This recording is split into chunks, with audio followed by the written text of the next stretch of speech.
Hey everyone, it's George from Blockchain DXB and today is the 12th of June 2024 and today guys there are two events that are going to take place that will definitely indirectly impact the price of Bitcoin and cryptocurrency. The first one is the CPI numbers or the Consumer Price Index, and that would actually tell us guys what the Biden inflation is, and that will indirectly impact the price of Bitcoin and cryptocurrency. Now more importantly guys, there is another meeting that is scheduled to take place later on today, and that is the FOMC meeting, and Federal Chair Jerome Powell will be making a decision whether to keep the interest rate hike, reduce the interest rate hike, or increase the interest rate hike. So definitely stay tuned to that news. So what I'm going to be doing guys in tomorrow's episode, I'll go ahead and share information regarding the inflation numbers and also the decision done by Jerome Powell, because news such as this definitely impacts the price of Bitcoin and cryptocurrency, isn't it? Now ideally speaking guys, this should not happen because Bitcoin was created so that these news should not be making any impact, but until and unless we do have full separation of money in the state, these news will still be impacting the price of Bitcoin and cryptocurrency, isn't it? So we'll just have to wait at least for a couple of decades when there is 100% separation of money in the state. Now in today's episode guys, we have some really interesting news, and the first one has to do with SushiSwap, and they have decided to have a new model, and SushiSwap now guys is managed by Sushi Labs. Now at this point of time I really am not sure if it is the community who has gone ahead and done this decision or if it is a centralized decision, so I'll definitely go ahead and touch base on this news. Now in the world of Ethereum guys, we do have an unfortunate news, and that is to do with an exploit, and there is a protocol called as Uwulend, and they were exploited for $20 million. So in today's episode I'll definitely go ahead and touch base on this news, because look guys, anything connected to Ethereum definitely puts a dent in the so-called cryptocurrency world, isn't it? So I'll go ahead and share my thoughts and opinion on it. Now we do have some positive news guys, and this is to do with Polygon, and if you're a developer guys, you definitely need to make a full benefit of this news. And the news essentially is that Polygon, they have decided to have $720 million blockchain grants. Now $720 million guys, that is a ridiculously high amount, isn't it? So in today's episode I'll definitely go and touch base on this, and as I mentioned earlier guys, if you're a developer you definitely need to keep an eye on this news and should go ahead and apply on it as well, because the application has kicked off. So I'll definitely go ahead and touch base on this news. And finally guys, towards the end of the episode we have some news all the way from Australia, and the Member of Parliament, they have said some positive things regarding blockchain technology. Now look guys, when you talk about narratives, looks like the new narrative being built is blockchain technology, not Bitcoin once again, isn't it? Now if you know my history guys, I did get involved in Bitcoin going back to 2013, and back then guys the narrative was that Bitcoin is scam money. That was followed by blockchain, not Bitcoin, and looks like that narrative is being built up once again. So I'll definitely go ahead and touch base on this news. And like we do in every Crypto and Coffee a Day podcast guys, I'm going to be covering two news from Dubai, UAE and the Middle East. Now the first news guys is from the Emirate of Abu Dhabi, and the Abu Dhabi Global Market and Bermuda Monetary Authority. They have signed a memorandum of understanding that is more to do with digital assets. So in today's episode I'll definitely go ahead and touch base on this news. And this news guys is published by the Abu Dhabi Global Market website, so please feel free to go ahead and check it out. Now the second news guys is more to do with an event that I'm conducting on the 6th of July at 6 p.m. Gulf Standard Time. Now mind you guys, this is nothing to do with Bitcoin or cryptocurrency, but it has to do with the world of podcasting. So what I'm going to be doing guys is, on the 6th of July, I'll go ahead and explain how is it that you can go ahead and kickstart your podcasting journey. Now if you're someone who wants to go ahead and sponsor the session guys, drop me an email to info@blockchaindxb.com. So quite a lot to cover guys in today's episode. Let's kickstart with it right away. Thank you to our sponsors for being part of the Blockchain DXB journey. Firstly, Advanced Media. Advanced Media guys is the largest distributor of professional video, photo, broadcast and cinematic equipment and accessories in the Middle East and MENA region. With over 2 decades of experience, Advanced Media is now the largest distributor in the Middle East, representing more than 100 recognizable brands, including brands such as Zeiss, DJI, Hasselblad, Red and Rode. As a matter of fact guys, the very mic that I'm recording is being sponsored by Advanced Media as well, and Advanced Media has showrooms in Saudi Arabia and services as well. Looks like they're definitely taking the Middle East by storm, and here's the beautiful thing guys, they're taking corporate social responsibility very seriously, and they're focusing on 3 P's, that is people, planet, and prosperity. Now listen guys, if you do want to find out more information regarding the statement of corporate social responsibility, check out the website, that is www.amt.tv. And here's the beautiful thing guys, they also want to be a leader and set an example and reputation as a pioneer and member of the community. And in doing so guys, they also have an AMT scholarship with SAE Institute in Dubai, UAE. So definitely check it out. And also guys, Advanced Media is committed to persistently developing, organizing and hosting training workshops, seminars and community events that educate, inform and familiarize consumers with new equipment and the latest technological advances. So listen guys, do one thing. If you do want to support this channel, go to the website, that is www.amt.tv, and follow the social media channels as well. All of the details are in the show notes below. Next, Startup OI is global one-tech platform for tech. It offers global high-paying tech jobs with flexibility in working time and location, global free tech events, and tech networks to connect with global like-minded engineers. A brilliant platform to listen to the tech experts in Metaverse and to grab their insights. Now listen, all you have to do is download the app Startup OI. If you're using an Android version, go to Google Store and App Store for iOS devices. Alternatively, you can also click on the show notes below to download Startup OI. Next, guys, listen, if you're into fitness, if you're into adventure, if you want to do something wild but still want to keep your health in check, there is a new podcast in town, a podcast focusing on obstacle course race in the Middle East. The podcast is called the Race Pace Podcast. So check out the Race Pace Podcast across all leading platforms.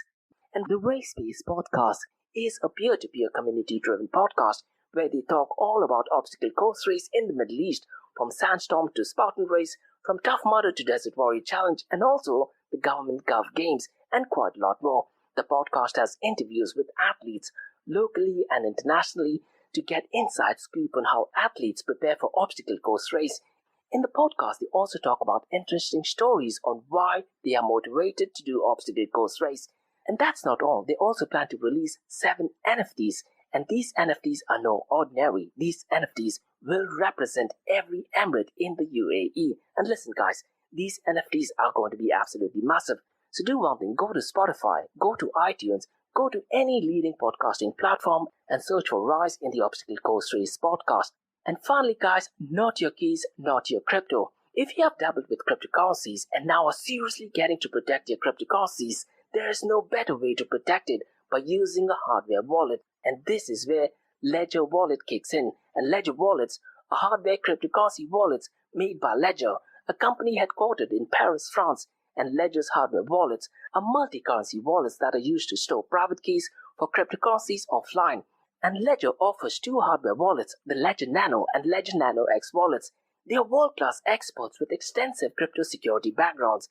They continuously look for vulnerabilities in Ledger products in a constant effort to improve the level of security. Now, in today's world, securing these digital assets is a critical challenge, and this is where Ledger kicks in. So click the link below to buy your hardware wallet and support this podcast. It is a brilliant way to support this podcast. So what are you waiting for? The link is in the show notes below.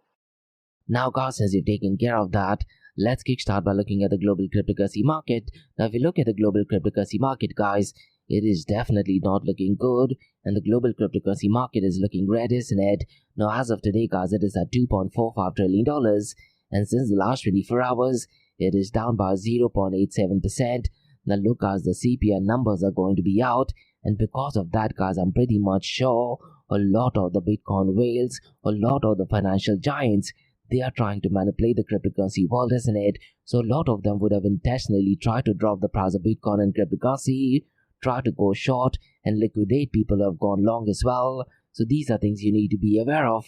And what is a bit unique about today's day guys is both of the events are scheduled to take place today. Usually what happens is Federal Chair Jerome Powell's FOMC meeting tends to happen at least a week or 2 weeks after CPI announcement.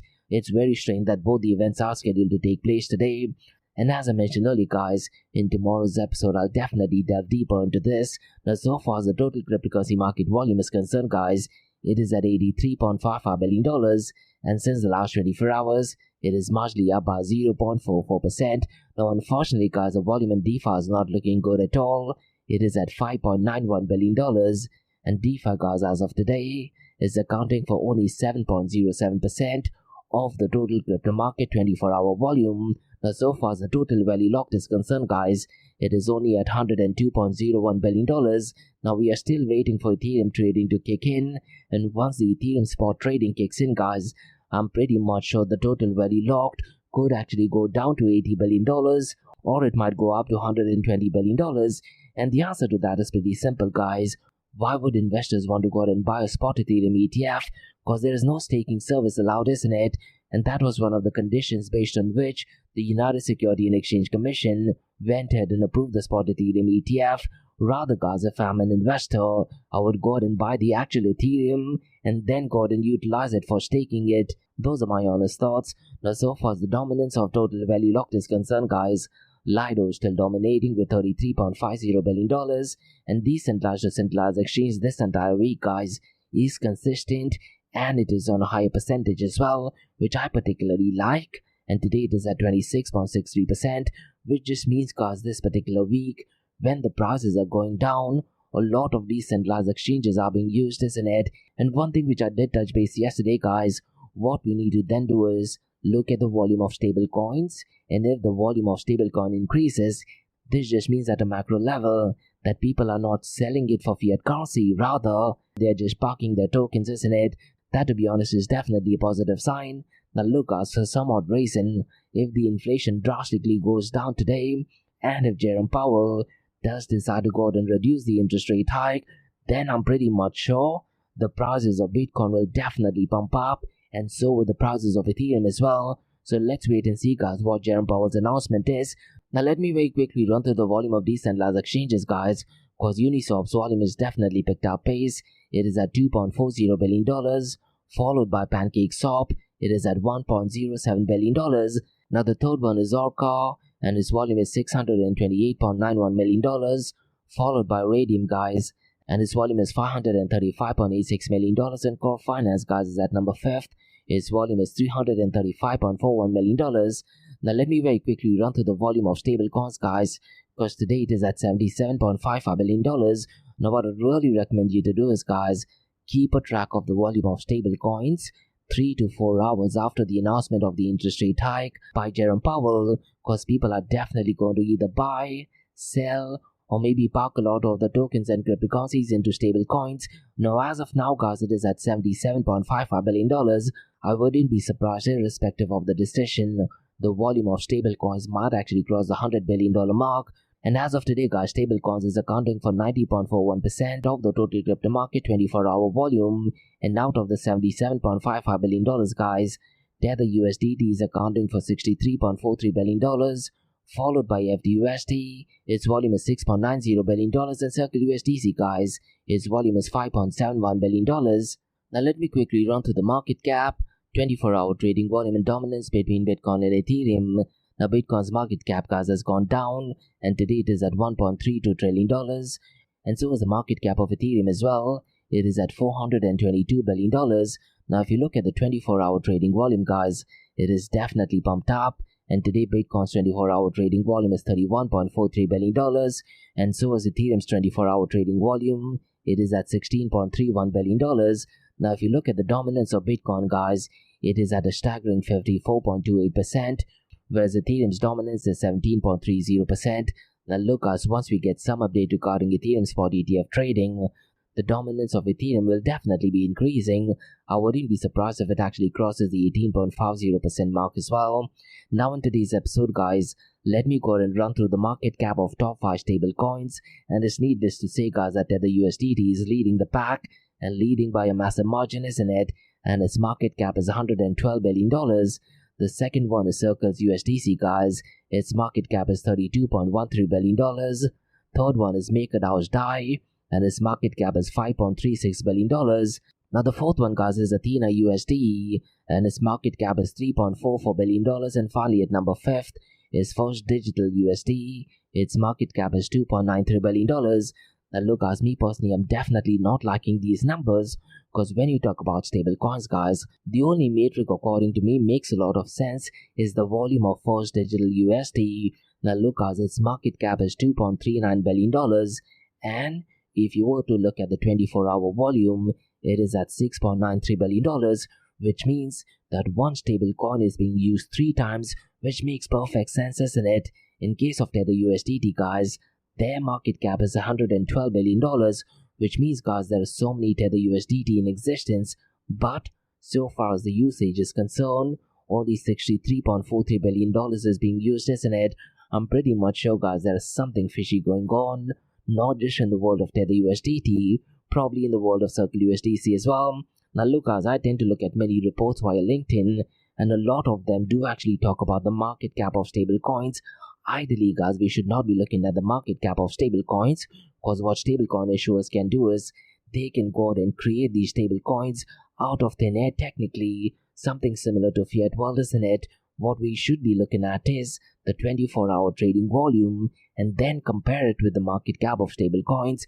Let me know, guys, if you agree to my assessment or you have a different thought. Now, guys, this entire week, what I'm doing is I'm going ahead and dissecting decentralized exchanges, isn't it? What I want to do next is I want to go ahead and discuss some of the vulnerabilities of decentralized exchanges. So I want to go ahead and touch base on 7 vulnerabilities, guys. The first one is smart contracts bugs. The second one is liquidity issues. The third one, guys, is Oracle manipulation. The fourth one is security of private keys. The fifth one, guys, is front-end attacks. The sixth one is governance attacks, which does tend to happen quite a lot recently. And finally, guys, the seventh one is flash loan attack, which used to happen quite a lot in the past, isn't it? So what I'll do is I'll go ahead and explain each of these vulnerabilities. And then, guys, what I'll do is I'll offer mitigation strategies and how we can probably go ahead and fix these areas. So let me go ahead and share some vulnerabilities associated with DEX or decentralized exchanges, along with some detailed mitigation strategies according to me. Now, the number one, guys, according to me, is smart contract bugs. And smart contracts, guys, as we know, are self-executing contracts with the terms of agreement directly written into code, isn't it? And smart contracts, guys, they automate trading and ensure trustless transactions on decentralized exchanges. Now, due to the complexity, guys, smart contracts can have vulnerabilities that can be easily exploited. So I'd like to go ahead and touch base on some examples of vulnerabilities. That is re-entrancy attack, and also enter, overflow, and underflow, keeping in mind decentralized exchanges. Now, so far as re-entrancy attack is concerned, guys, what happens in such attacks? An external contract callbacks into the original contract before the first transaction is completed, potentially allowing the attacker to withdraw the funds multiple times. Now, so far as centralized exchange is concerned, guys, you can definitely not do that, and there are legal procedures in place so that a trader cannot go and do that. Now, so far as integer overflow and underflow is concerned, guys, these occur when a mathematical operations attempt to create a numeric value that is too large or too small to be represented with the allowed range, potentially leading to an erroneous behavior. Now look, guys, these are some of the vulnerabilities on decentralized exchanges. Apart from that, guys, there are vulnerabilities regarding mitigation strategies as well, and using mathematical methods, guys, we should be able to prove the correctness of smart contract code as well. Now look, guys, there are ways how we can probably go ahead and try to reduce these vulnerabilities, and some of them include formal verifications, regular audits, and even upgradable contracts. Now, regarding formal verification, guys, what we can do is using mathematical methods, we might be able to prove the correctness of smart contract codes. Now, regarding audits, guys, it's needless to say that we need regular audits by experienced security firms to identify and rectify vulnerabilities, isn't it? Maybe have an audit every 3 months or so. Now, so far as upgradable contracts is concerned, guys, it is important that we implement mechanism to allow for updates and fixes without disrupting the system. Now, the second one, guys, is regarding liquidity issues. Now, liquidity, guys, in decentralized exchange is provided by users who contribute to liquidity pools, isn't it? And low liquidity can lead to price slippage, thereby creating vulnerability to price manipulation. So some of the examples, guys, I can think of is, let's say, front running or low liquidity pools. Now, so far as front running is concerned, guys, this happens when a trader predicts a large trade, places the order first to profit from the anticipated price movement. And so far as low liquidity pools is concerned, small liquidity pools can lead to large price swings and make it easier for malicious actors to manipulate price. So what are the ways we can mitigate this risk, guys? I have 3 suggestions.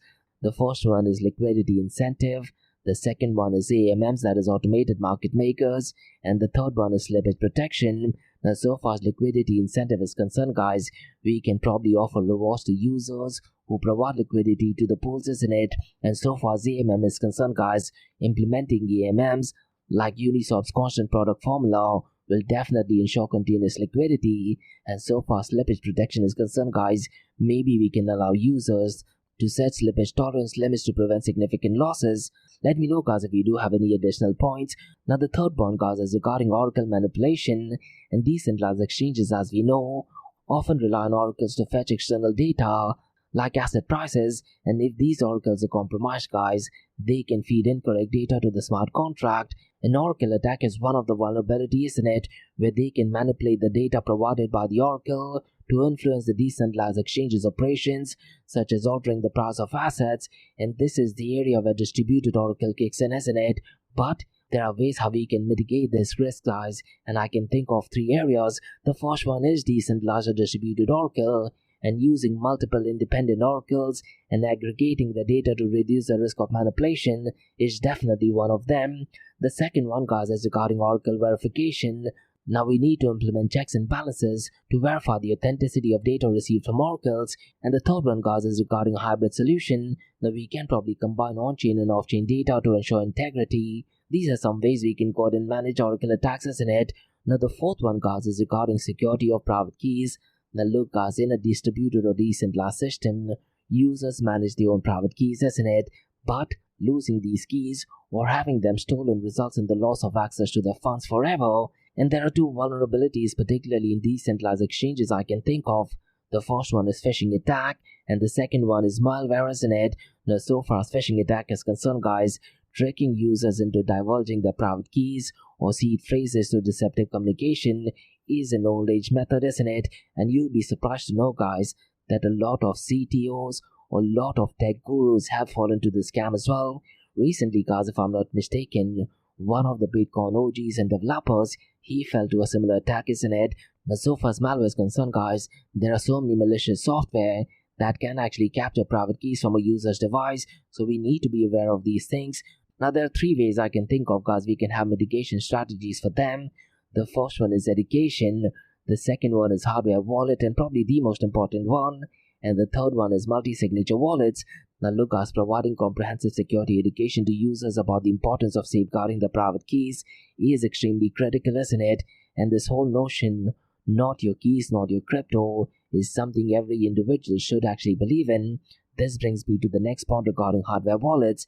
Now we need to encourage use of hardware wallets which offer enhanced security against online threats. And what about multi-signature wallets, guys? Implementing wallets that require multi-keys to authorize transactions definitely adds an extra layer of security, isn't it? But look, guys, can an average individual person go and use it? The only solution to that is education of what private keys and public key, isn't it? So these are things decentralized exchanges should definitely be working on. Now the fifth one, guys, is regarding front-end attacks, and the user's interface or user experience of decentralized exchanges can be targeted to deceive users or redirect them to malicious sites. And I can think of two such vulnerabilities, guys, that is DNS hijacking and also phishing websites. Now so far as DNS hijacking is concerned, guys, what scammers tend to do is they redirect users to malicious versions of decentralized exchanges website. And if I'm not mistaken, guys, roughly around a month ago, I did talk about an Indian guy who did create a fake Coinbase account, isn't it? And he was actually caught by the US Department of Justice. So these basic hijacking services do actually take place. And also phishing website, guys, creating fake versions of decentralized exchange websites to go and steal user credential is definitely possible. Now it is a bit bizarre, guys, that we are living in 2024 and a lot of people still go and fall for it. Now I do remember watching a video by Ivan on Tech where he went and explained what is the best way to go and check which website to use. It might sound so simple, guys, but what he actually suggested is go to CoinMarketCap, and when you see any particular token or project, click on that and then go to the relevant website. That is probably what I tend to do as well. Now let me go and touch base on three areas, guys, where we can mitigate this risk. The first one is secure web practices. The second one is user education, and it's needless to say that, isn't it? And the third one is regular monitoring. Now, so far secure web practices is concerned, guys, it's needless to say that using HTTPS, implementing content security policies or CSPs, and monitoring for DNS hijacking, guys, is one of the best ways to mitigate the risk, isn't it? The second one, guys, is regarding user education. Now, teaching users how to identify phishing sites and verify URLs before entering sensitive information is extremely critical, considering the fact you're doing all these things with your private keys, and once your funds are transferred, it is kind of transferred for good, isn't it? So educating people, guys, and understanding what the phishing sites are is extremely crucial. And finally, guys, we need to do regular monitoring, isn't it? And continuous monitoring and quick response to any detected phishing sites or front-end compromises is extremely crucial. Now look, guys, you'd be surprised, in the cryptocurrency and blockchain world, a lot of them do actually still fall for these scams. Now, guys, let's talk about the next one, that is governance attacks. Now look, guys, many decentralized exchanges have decentralized governances in it, and that allows token holders to propose and vote for any changes. Now this can be exploited, guys, if an attacker gains control of a significant portion of the governance tokens. And just 2 days ago, guys, in my Crypto and Coffee at 8 podcast, I talked about Arbitrum, where the result was actually decided by governance tokens, but 23.7% did not like the outcome and they wanted to go ahead and revote once again. So these are things you need to be aware of as well. Now, so far as vulnerabilities is concerned, guys, governance token accumulation is definitely a kind of attack. And what happens is, in these cases, an attacker accumulates enough tokens to pass malicious proposals that could harm the protocol. Now, there are 3 ways, guys, we can go ahead and avoid these risks. The first one is time locks, the second one is quorum requirements, and the third one is decentralized voting. Now, regarding time locks, guys, what about implementing time locks and governance changes to allow the community to react and mitigate malicious proposal? That'd be a brilliant idea, isn't it? So we do have a specific time before going ahead and making these changes. Now, so far as quorum requirements is concerned, guys, I think it is extremely critical that we go ahead and set high quorum and approval thresholds for significant protocol changes. And finally, guys, we need to think about decentralized and distributed voting, isn't it? We need to encourage wide distribution of governance tokens to prevent accumulation by a few entities. So let me know, guys, what are your thoughts regarding this. Now, the final point, guys, I want to touch base is flash loan attacks. Now look, guys, these used to happen quite a lot when there was a massive hype in DeFi, isn't it? Now, how flash loans work in decentralized exchange, guys, is flash loans allow borrowing large sums without collateral, provided they are repaid within the same transactions, and these can be used to exploit decentralized exchange vulnerabilities. Now, there is a classic way, guys, how flash loan can be used so far as cryptocurrency is concerned, and that is to do with price manipulation. And what happens, guys, is using flash loans, people can temporarily manipulate prices in a liquidity pool and profit from the changes. Now, I can think of 3 ways, guys, how we can mitigate the risk. The first one is checks and balances, the second one is flash loan audits, and the third one is limit usage. Now, so far as checks and balances is concerned, guys, implementing safeguards such as price oracles and time-weighted average prices to prevent price manipulation is the only way I can think of. Is probably the best way to go ahead and manage it. The second one is flash loan audits, guys. Now, there needs to be regular audits at a protocol level to identify and fix vulnerabilities that can be exploited by flash loan, isn't it? And finally, guys, regarding limit usage, I think what we need to do is we need to set limits on the amount that can be borrowed via flash loans, and maybe even implement additional verification steps for larger transactions. So let me know, guys, what are your thoughts regarding the vulnerabilities of decentralized exchanges. Now look, guys, these are just broad level concepts. I'm pretty much sure attackers will be coming up with innovative and creative ways to go ahead and find out vulnerabilities in decentralized exchanges, isn't it? But what I very strongly feel, guys, is by addressing these vulnerabilities comprehensively, decentralized exchanges can enhance their security, making them more robust and trustworthy for users. So let me know, guys, what are your thoughts regarding this. Now, guys, let's look at the king of all kings, that is Bitcoin. And the price of Bitcoin, guys, right now is $67,286.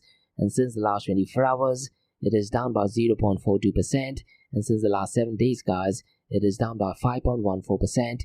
Ethereum, guys, is at $3,514. Since the last 24 hours, it is down by 0.96%. Since the last 7 days, it is down by 7.52%. Binance BNB Coin, guys, is at $610. And since the last 24 hours, it is down by 1.06%. Since the last 7 days, it is down by 13.46%. Now look, guys, later on in the day, and by the time you're listening to the episode, there is a very high possibility that the CPI numbers are out, and what I'd really recommend you to do is, guys, go to the Bureau of Labor Statistics website, look at the CPI numbers yourself, and then compare it with mainstream media. You would be surprised, guys. Mainstream media will put out a completely different picture. So always look at the information from the first source, and the website, guys, to go ahead and check the CPI numbers or inflation is www.bls.gov. That is B for Bravo, L for Larry, S for Sugar.gov, and that is the Bureau of Labor Statistics. Now what Jerome Powell will be doing later on in the day, guys, based on the CPI numbers and based on the CPI numbers of the previous month, based on the labor market conditions, he's going to be making a crucial decision whether to keep the interest rate hike, reduce it, or go ahead and increase it. Now his decision, guys, will directly and indirectly impact the price of Bitcoin and cryptocurrency, isn't it? Now this particular event, guys, is extremely crucial because this year there's US election coming up, isn't it? And the extreme left-leaning regime and the Democrats, guys, they aggressively want Jerome Powell to go ahead and reduce the interest rate hike, because that would actually indicate that the market is doing good, isn't it? Which need not be the case, guys. So it's going to be really interesting to see what his outcome is. And what I tend to do is, guys, I tend to look at the prices 3 to 4 hours before Jerome Powell goes live, while he's actually going live, and 3 to 4 hours after he goes live. And based on my experience, guys, 3 to 4 hours after he has gone live via YouTube, giving his reasoning as to why he has made a decision regarding the interest rate hike, is when the price tends to fluctuate. And mainstream media, guys, trust me or not, they put out a completely different picture. So these are things you need to be aware of as well when you're, let's say, getting into trading. Now, guys, let's discuss a series of important news in today's episode. Now, the first news, guys, is a massive one, and this is to do with SushiSwap, and looks like they have a new business model. Now, SushiSwap, guys, they've introduced a new business model, which is called a Sushi Labs, and this will integrate a decentralized autonomous organization, or DAO, with a council structure to improve governance and responsiveness. Now, this new structure, guys, includes 4 council, that is Sushi High Kitchen, Treasury Council, Grants Council, and even an Ambassador Council, with the central governing body being the High Kitchen. Now, Jared Gray, guys, of Sushi Labs, he's the managing director, and he aims to address Sushi Labs' stagnation and liquidity issues, and he wants to do that by leveraging the new organizational structure and successful products like Root Processor. Now, despite the new model, guys, which has sparked quite a lot of debate from its perceived centralization, Sushi Labs promises continuous community involvement in governance through council elections and decisions on treasury allocations. Now, we need to understand, guys, that SushiSwap, they have faced financial challenges, prompting a revision of its tokenomics and liquidity management. Now, the protocol has generated significantly less revenue in recent months compared to its peak going back to 2021, isn't it? Now, the new multi-token product suite, guys, is expected to reduce sushi token inflation and provide more reward opportunities for token holders. Now, look, guys, based on this news, it does look like a very centralized decision making being done, isn't it? So it's going to be really interesting to see, guys, if the community revolves to it. Now, guys, let's discuss another unfortunate news and an important one, that is to do with an Ethereum-based lending protocol that was actually exploited for $20 million. And Uwulend, guys, they actually went through an exploit, and what happened was that 3 transactions converted dry Bitcoin and DAI into Ether. Now, this particular attack, guys, was detected by Cyber's alerts early Monday. Now, Uwulend, guys, has paused operations to investigate what is going on. Now, here's the interesting bit, guys. The attacker's wallet currently holds 1,282 Ethereum, which is roughly around $4.7 million. Now, so far as the UW token is concerned, guys, it has fallen down by 3% to $2.91. Now, since the last 1 year, guys, it has been down by almost 80%. Now, so far as this attack is concerned, guys, the exploit has actually stemmed from a price oracle issue across 5 tokens, which was manipulated through Tornado Cash. Now, here's a bit of drama, guys. Uwulend was actually created by controversial Quadriga X co-founder, that is Sifu. And if you look at the total value locked, guys, that has also drastically gone down from $115 million to $66 million. So definitely some drama involved, isn't it? Now, this point of time, guys, I hope you know what Quadriga is. That was essentially a cryptocurrency exchange where the CEO apparently passed away and the funds completely disappeared. And what is a bit spooky, guys, is that the CEO did actually go to India and he mysteriously passed away along with people's funds. Now, if you do want more information, guys, regarding this news, It is published by an online publication called as The Defiant, and the link to that is in the show notes below. Now guys, let's discuss some positive news, and this is in the world of Polygon. And Polygon guys, they have launched a $720 million community treasury which is dedicated to supporting blockchain projects over the next decade. And the CGP guys, that is a community grant program, offers two tracks. The first one is the general grant track, and this is for all projects. And the second one is consumer crypto track, which is focused for everyday blockchain applications. Now look guys, it's really important to note that the applications now are open from the 11th of June to the 31st of August. Now, so far as this grant is concerned, guys, the initiative promises to support developers within the Polygon and Ethereum ecosystem with a $720 billion fund, initially allocating a 35 million Polygon tokens, which I believe was roughly worth around $25 million, and that was for the first season of the Community Grants Program, also called a CGP. Now, the Community Treasury, guys, which is established by the Community Consensus, will distribute around 100 million Polygon tokens annually, totaling to $1 billion over 10 years.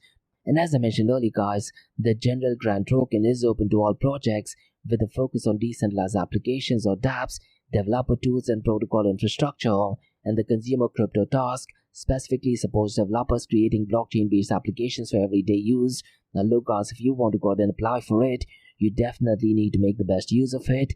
And the application is open from the 11th of June till the 31st of August. Now look guys, if you're a developer, you definitely need to get on board in this.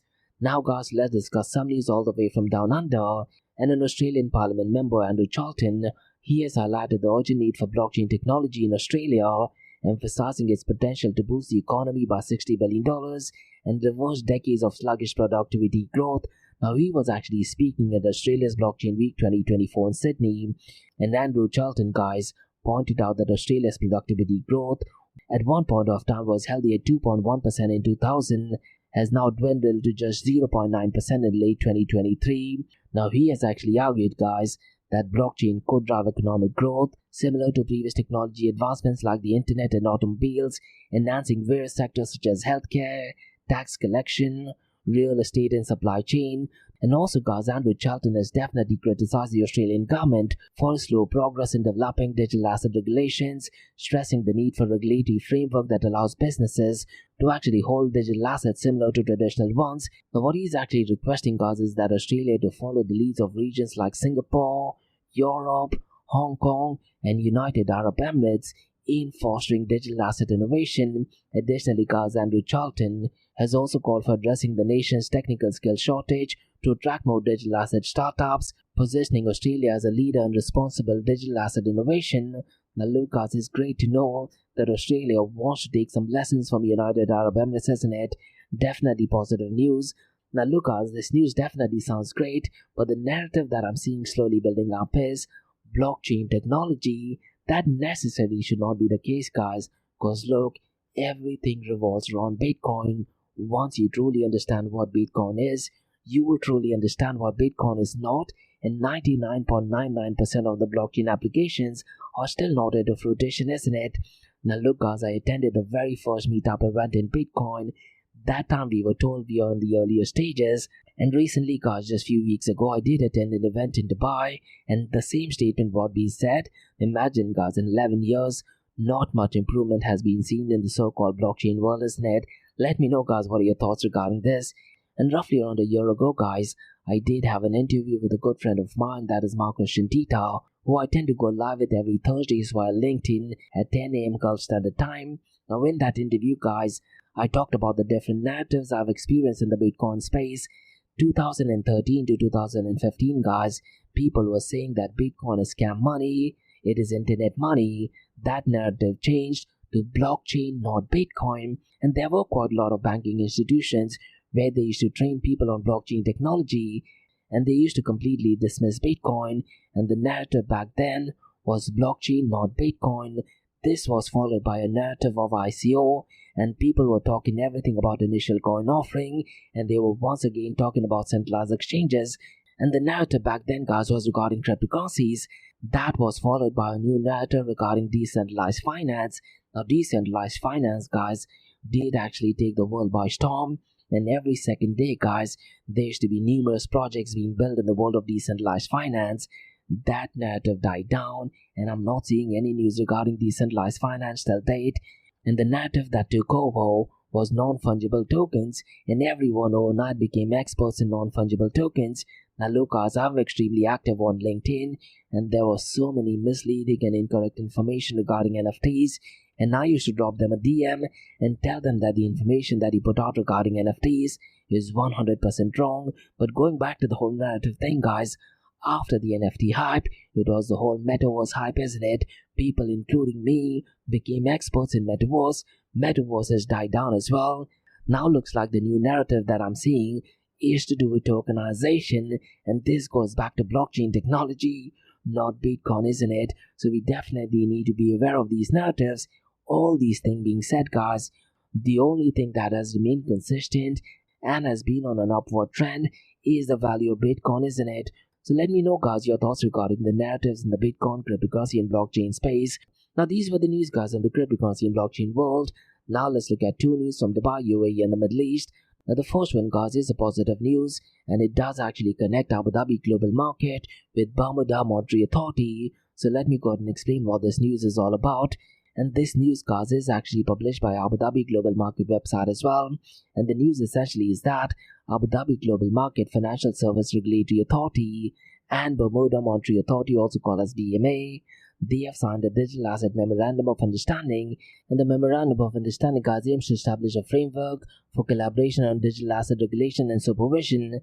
It supports the establishment and supervision of digital asset entities in both jurisdictions, and this agreement guys includes regulatory and supervisory cooperation, and the investigative assistance is a key component of the Memorandum of Understanding, and capacity enhancement initiatives are also part of the framework. And Bermuda Monetary Authority CEO, that is Craig Swan, has highlighted the significance of strengthening links between regulators, and Craig Swan has emphasized the Memorandum of Understanding's role in supporting innovation and enhancing regulatory capabilities. Now the Memorandum of Understanding guys leverages the stability and expertise of the markets in Bermuda and Abu Dhabi global market. It also addresses the evolving needs of the digital asset business sector, and the agreement guys aims to promote knowledge exchange and deeper regulatory cooperation. And the CEO of Abu Dhabi Global Market and Financial Services Regulatory Authority, that is Emmanuel Givanakis, has stressed the dedication to cooperation and information exchange. So definitely positive news. Now both jurisdictions guys are committed to driving responsible innovation in the digital asset landscape, and the Memorandum of Understanding fosters the creation and effective oversight of digital asset businesses, and it paves the way for regulatory harmonization between the jurisdictions. Now the agreement guys seeks to enhance integrity and efficiency in the digital asset sector, and it also promotes prudent industry growth. And the Memorandum of Understanding guys extends to publications, media, content, supervisory colleges, working groups and training as well. So definitely positive news, and it's going to be really interesting to see guys how companies both in Bermuda and the Abu Dhabi global market benefit from this, isn't it? So that was essentially the news guys regarding Abu Dhabi global market signing a digital asset memorandum of understanding with Bermuda Monetary Authority. Now guys, let's discuss second news, and this is an event guys that I'm conducting on the 6th of July at 6 p.m. Gulf Standard Time. This guys has nothing to do with cryptocurrency blockchain as such, but in case you want to go ahead and start a podcast in the Web3 space, you can definitely benefit by this. So what I'm going to be doing guys in the session on the 6th of July, I'll go ahead and explain how you can go ahead and kickstart your podcasting journey, so you can go ahead and learn how to start and enhance your podcast. And I'm going to be talking about some speaker insights, and I'll go ahead and share some tips and tricks that you can go ahead and implement when podcasting. And I'll also go ahead and share guys how is it that you can go ahead and choose podcast topics. You'll be able to discover how to select engaging topics based on, let's say, passion, expertise in current events, and I'll go ahead and share the ideal length of the episodes to go ahead and maximize engagement. And we'll also go ahead and explore how frequently you need to go ahead and release your episodes. Do you do it daily? Do you do it weekly? Do you do it bi-weekly? Or do you do it as per season? Now look guys, I have two successful podcasts.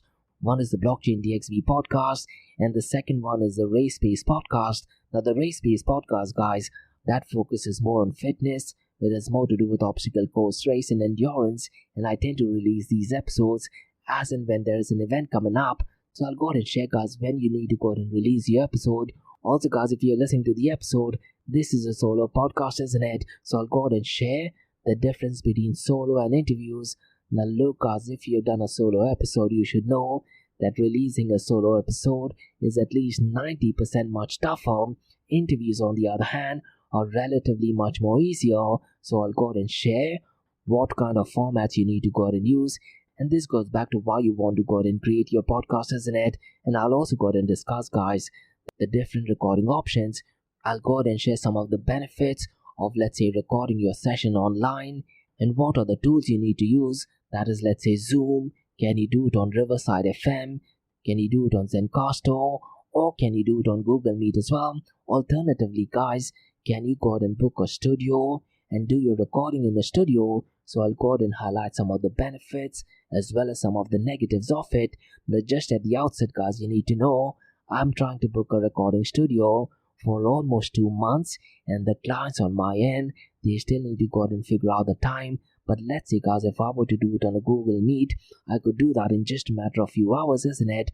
These are things you need to manage as well. And I'll also go ahead and share, guys, the equipment selection. Now look, guys, one trend which I'm observing particularly in Dubai, they are focusing more on video content.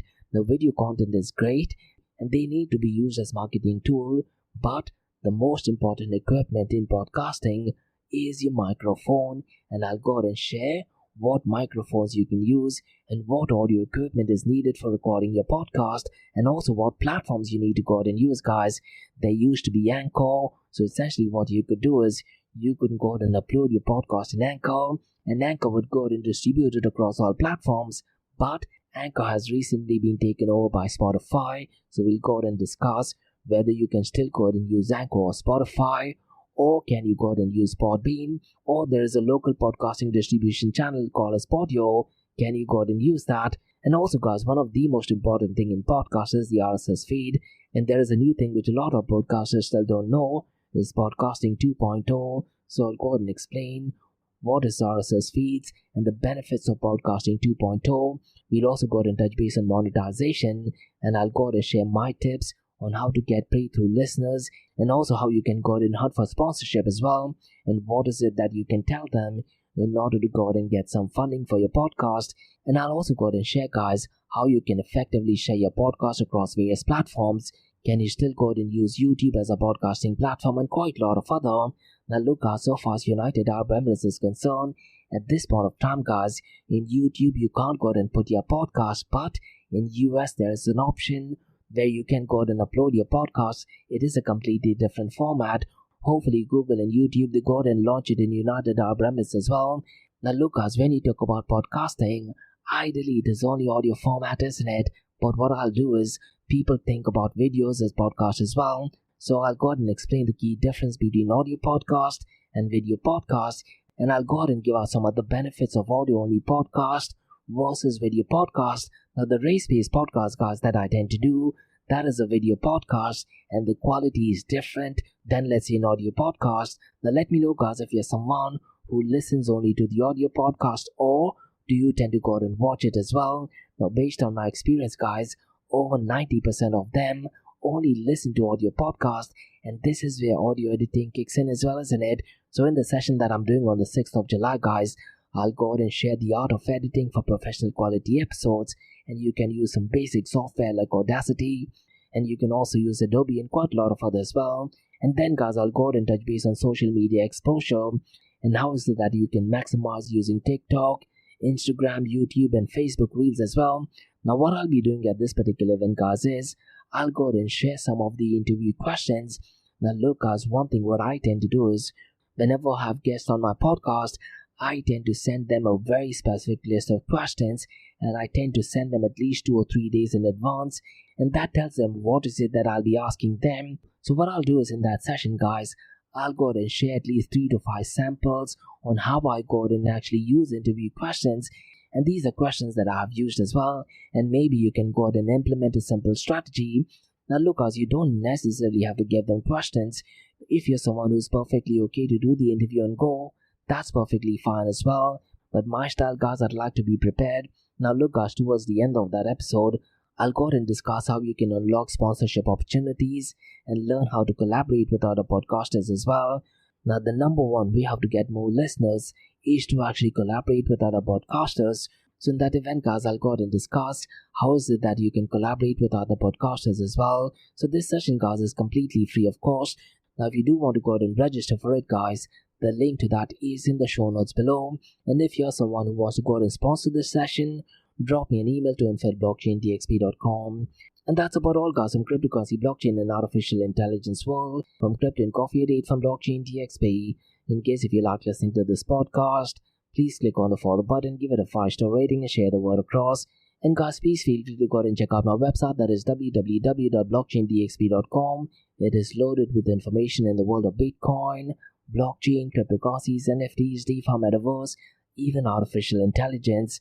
Now for the next few minutes, it's going to be an Ask Me Anything series, where you listeners can ask any questions regarding Bitcoin, blockchain, beyond blockchain, cryptocurrencies, NFTs, DeFi, and Metaverse.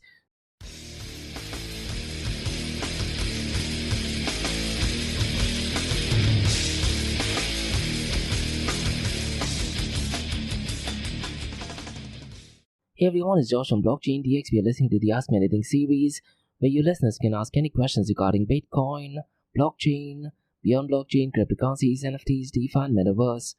I have a question by Harris who asks, do you think the government could directly or indirectly have restrictions on decentralized exchanges? Now this is such a brilliant question, Harris, and truth be told, I definitely did not even think about it, but your question is absolutely spot on. There is a very high possibility that governments in partnership with banks, they can definitely go after decentralized exchanges, or even centralized exchanges for that matter, because when people start using decentralized exchanges, the profit is essentially taken out from centralized exchanges, isn't it? So look, I wouldn't be surprised if, let's say, centralized exchanges, they could be the ones who are behind a particular hack that is actually taking place in decentralized exchanges, isn't it? I'm really great that you asked this question, because look, when you talk about decentralized exchanges, people all over the world can go out and transact, isn't it? And there is no KYC, there is no anti-money laundering as well. So what governments essentially can do is, they can literally put out a statement that citizens of this country are not in a position or cannot go out and use decentralized exchanges, as they will be termed illegal. That is one way to end it, and that is what has happened so far as privacy cause is concerned. And I mentioned this in the past as well. In Dubai centralized exchanges, they were allowed to go out and sell Monero XRM, but all of a sudden Monero has been taken off from the exchanges. Could it be possible that they can do that for decentralized exchanges? Definitely yes, and it could be possible that governments in partnership with centralized exchanges, in partnership with banks, can definitely try to put an end on decentralized exchange. But that thing being said, Harris, I do feel that decentralized exchanges can definitely survive, and what I'm noticing is a trend where decentralized to centralized exchange dominance has been on an incline, isn't it? And this goes back to educating people on the benefits of decentralized exchange, and that's precisely the reason why in today's episode, Harris, what I try to do is I try to highlight some of the vulnerabilities. Along with that, I also try to offer some solutions as well, isn't it? So let's see if the global cryptocurrency world does actually go out and try to build a much more better decentralized exchange. Definitely a really interesting question. And that's about all, guys, from the Ask Me Anything series on Blockchain DXB. In case if you like listening to this podcast, please click on the follow button, give it a 5-star rating, and share the word across.